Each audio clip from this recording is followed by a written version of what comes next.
Good morning. It's Tuesday, March 28th, day 24 of Lent. I'm Father Patrick from St. Paul's Episcopal Church in Manhattan, Kansas. We are in chapter 10 of our Romans study.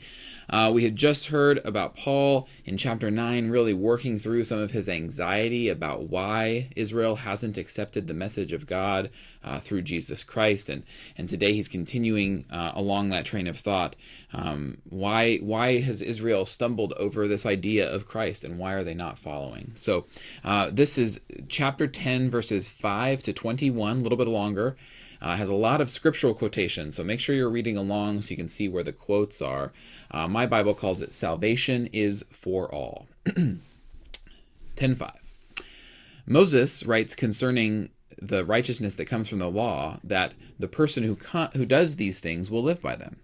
But the righteousness that comes from faith says, "Do not say in your heart, 'Who will ascend into heaven?'" That is, to bring Christ down, or "Who will descend into the abyss?" That is, to bring Christ up from the dead. But what does it say? The word is near you, on your lips and in your heart. That is the word of faith that we proclaim. Because if you confess with your lips that Jesus is Lord and believe in your heart that God raised him from the dead, you will be saved. For one believes with the heart and so is justified, and one confesses with the mouth and so is saved.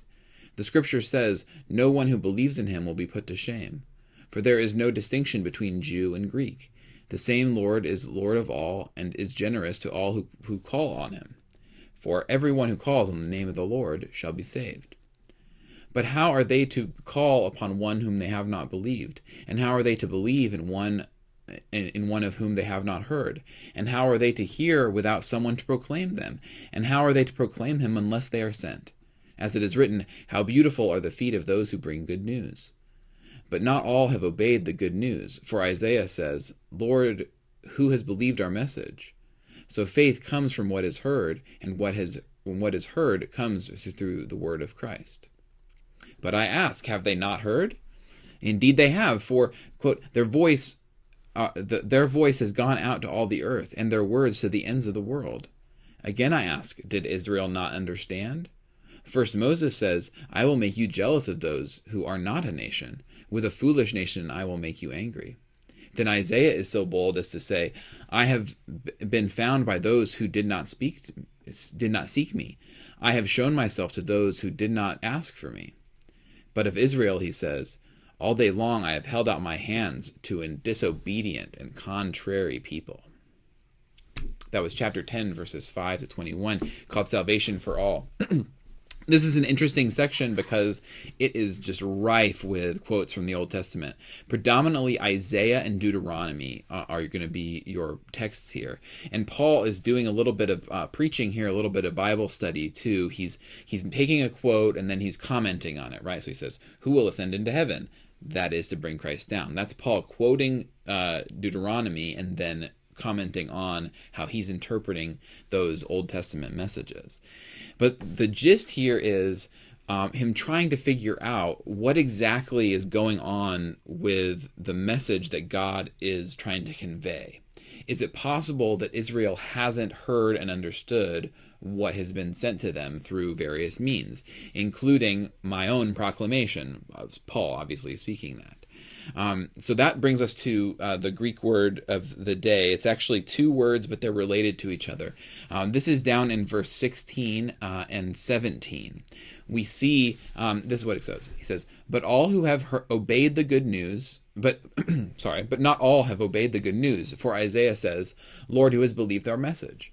So faith comes from what is heard, and what is heard comes through the word of Christ."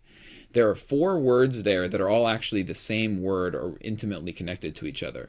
Heard and heard, obviously, in verse 17 are the same word. Heard, word. Anyway, heard and heard are the same word. But then in the previous verse, you've got all who have not obeyed and Lord who has believed our message. The words obeyed and message here are the same words actually as heard and unheard. So anyway, back to Greek. Obeyed is a verb, hupakuo, which means to listen or to obey, which comes from the noun akue, which is, akoe, Akoe is the same word that is message, heard, and heard. Akoe, which means to hear. Akoe is where we get the word acoustics, right? To speak of things that derive from sound.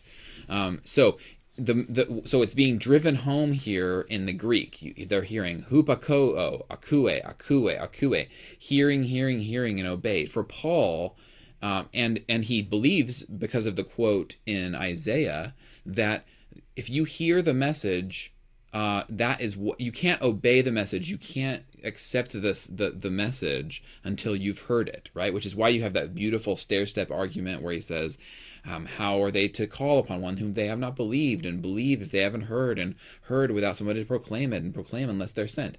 That's the climax of this argument, is him saying, listen, we have to understand, and we have to give permission to the fact, or we also have to think about the fact, is it possible that Israel has not heard the message of Christ, and therefore it would be impossible for them to obey the message of Christ? And that's why we get, and that's where we get in his own argument. Of course, he answers his own question. He's writing to himself here. In verse 18, he says, "But can that be? Have they heard?" And he says, no, they have heard. And he thinks about his own life here too. He says, listen, in chapter 15, he'll talk about how he's been preaching the gospel across the entire Mediterranean, right? This is the end of his career. He's gone on missionary journeys. He's written letters. It is impossible that Israel has not heard the message of the salvation of Christ. It is just impossible, right? They have heard it, okay? So then is it possible, verse 19 here, again, I ask, did Israel not understand? And here he throws in some quotes from Deuteronomy and Isaiah to basically come to the conclusion, no, they understood, but they've made the decision not to follow. And that is, for Paul, is a troubling question, because it seems like if they've heard and they haven't understood, then it seems like Israel doesn't care. It would be nice if we could say, as Christians, oh, Israel hasn't heard, because then I, Paul, could just go out. I could just do more work. I could just keep proclaiming the message and find the Israelites, find the people of Israel who haven't heard. We just need to proclaim more. But that's not what it is.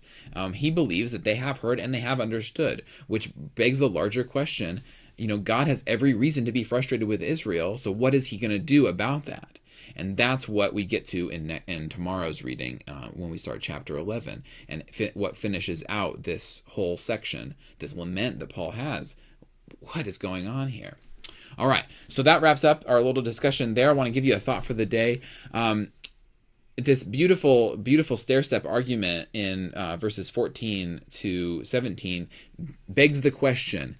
It asks us, how are they to call upon one whom they have not believed? How are they to know about Christ? And ultimately gets to the question, how are they going to hear that unless somebody is sent to them? You have been sent.